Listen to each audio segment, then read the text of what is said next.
হ্যাঁ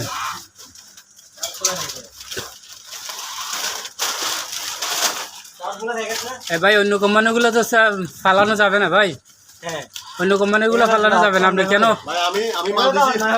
হ্যাঁ এটা অন্যায় হবে তো ভাই। হ্যাঁ না আরো তো আশা করে দিছে ভাই, অন্য হকাররা তো আশা করেছে। আপনি যেরকম হকার অন্যজন তো হকার ভাই শুনেন, আমার মাল হাইট টেস্ট পায়। হ্যাঁ হ্যাঁ কাস্টমারে যদি আমার মাল হাইট যদি টেস্ট পায়, হ্যাঁ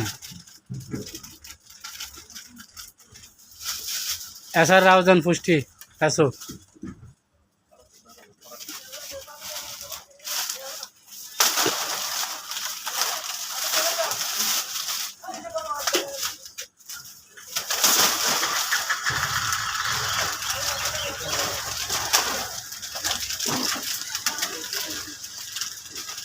এই জায়গায় আমাদের স্লোগান একটাই, যেখানে বম্বে এবং বিদেশি সেখানে আমাদের মাল থাকবে। না ঠিক আছে, আমরা ব্যবসা করে কেউ করা লাগবে না। আচ্ছা আমি চলে যাচ্ছি।